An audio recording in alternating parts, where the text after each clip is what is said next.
PS Vita. Let me pull it up.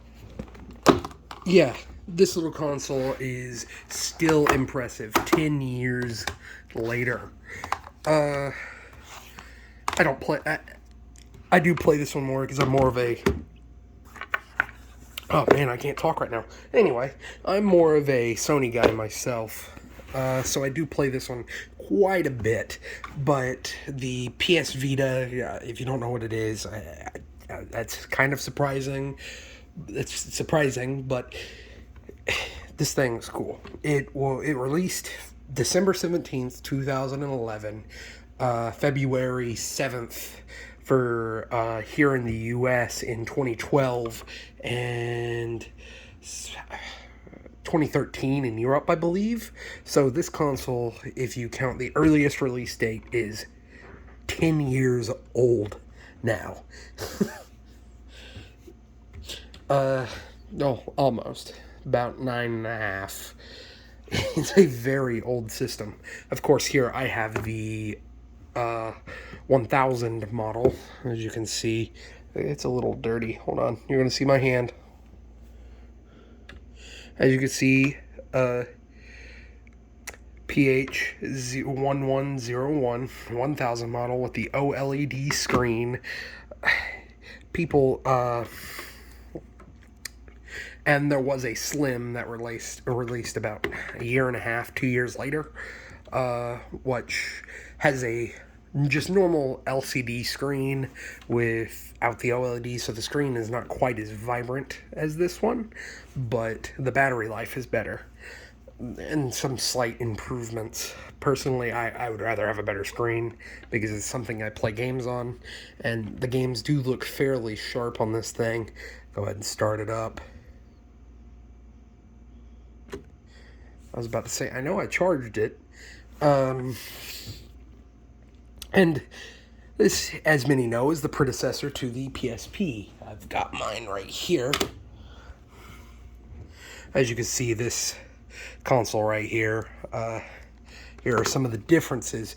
Obviously, they gave two joysticks, which, that's very nice. That is very handy. It is a major improvement over this nasty thumb pad. I don't think anybody likes the thumb pad on this thing. And the D-pad, everything is just better on this one. The D-pad doesn't feel as tactile as this one. This one feels better. The buttons feel better. They're not quite as clicky. I mean, as you would expect, it is a newer system. But go ahead and put that back. But that's just a slight comparison to them. Some of the cool things about this system is the touch screen. As you can see, you peel back the lock screen, and then I got my anniversary, whatchamacallit. And another cool feature about this system. So hold on, turn it off. There we go. Another cool thing about this system is this rear. Yeah, forgive all the fingerprints and grime. I need to clean it. This right here is a touch panel, much like the PS4 controllers. Obviously, they were trying to bank on this because this thing is power-wise, graphical at least, somewhere in between the PS3 and PS4. Not quite as good as the PS3, but still really good. Some of the games look very sharp. For instance, Uncharted Golden Abyss here. Take this game, for instance. Not the best looking game on the system. One of the better, for sure. The best looking one would be Killzone Mercenary. That game, that looks really good on this system. Obviously, it's aged. And I've got all the cases to point out some other stuff. I'll get to those. Also, another interesting and notable thing about these is, again, a much better improvement. I think the game's in here. I don't know. I hope so. I just grabbed the first case off my shelf. It is not. Okay, well, Basically, these are not cartridges. They are just little tiny micro discs, kind of like you would see on a GameCube, but in a shell, and you put into the system. Hold on. I bet I know exactly where this one is.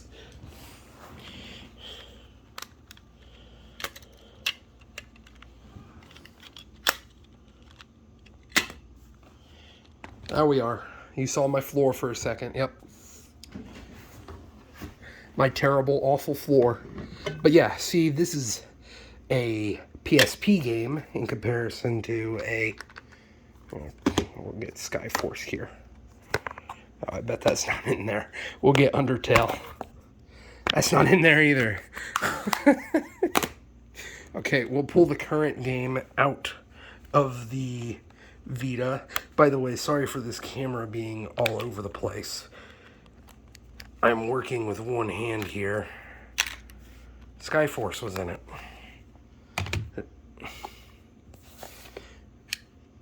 PSP game. PS Vita game. Noticeable difference.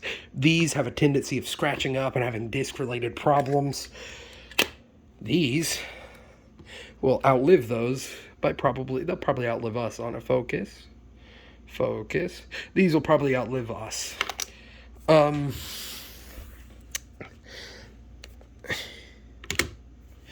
Now, the PS Vita, unfortunately, is no longer supported. It was a flop. The system failed, only selling about 4 million units, which that sounds like a lot, but you got to compare that to this one. This little guy sold somewhere around the 80 million mark. So 80 million units compared to 4.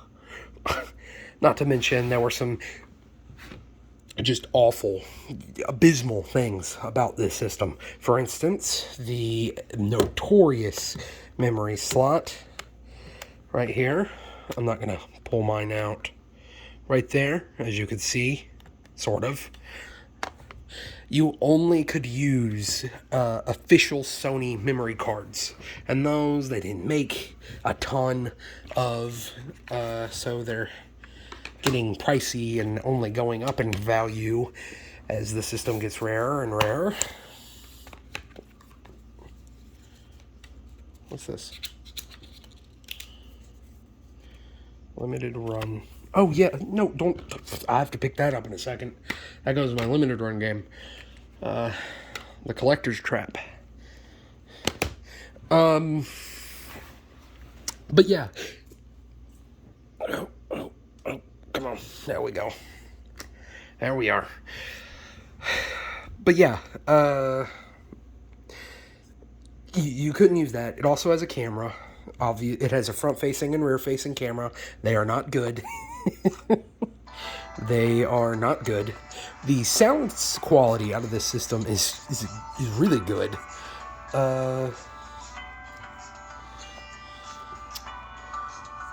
What's a game I could pull up? I don't have anything in the system right now. I didn't. Okay.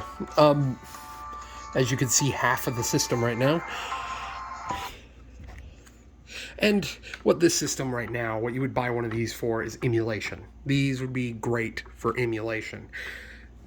Because it's not supported anymore. The PlayStation Store is being shut down. Really, truthfully, honestly, I would argue that what I'm holding in my hand right now, this phone that I'm using this video on, if you have a phone, that's probably a better choice.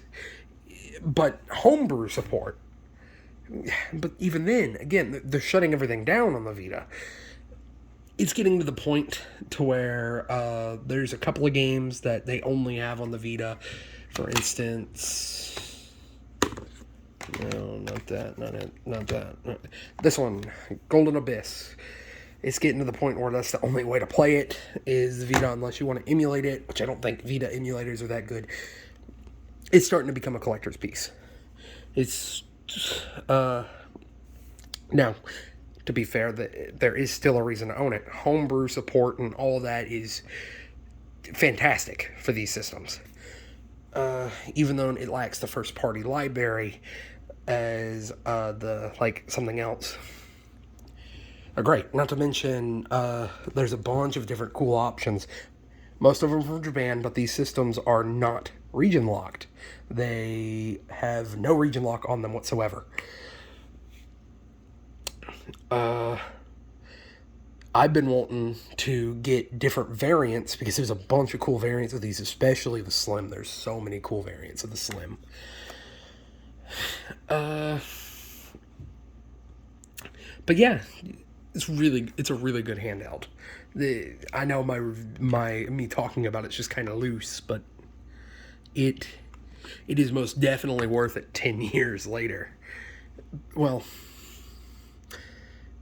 if you've got the money to burn, because these things are still kind of pricey. They haven't really lost their value. For a normal one like this, about $120. Expect to pay about $120 for one out of the box.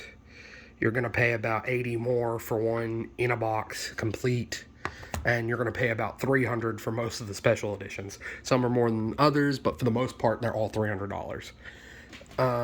And it's going to come from Japan most likely, because we didn't hardly get any special editions. The only special edition we got was like a blue one. Yeah, the blue and red, because there are different variants of the color versions of the 1000 here. There's a blue and a red that were released here in the States and the UK. The UK got a exclusive Call of Duty Black Ops version, or Special Ops, or whatever it's called. I forget what the Call of Duty on the Vita is. And Japan got a whole bunch of them. A whole bunch of them. But yeah, if you're looking for a portable system that's that's fairly powerful. I mean, it's not going to be as powerful as, chances are actually the phone in your pocket is probably more powerful than this system now, so emulation would be better done on your phone. But I guess if you want the buttons and everything, this would probably work. It's not going to emulate PS1 games, or it's not going to emulate PSP games that great or anything like that. Because it's powerful and it's still impressive, but in comparison to modern stuff, it's not powerful anymore. Still a really cool console, though. Well, I'm going to go ahead and end this loose video and say it's kind of recommended. Well, anyway, I'm going to go ahead and say thank you for watching my awful video, and have a good one.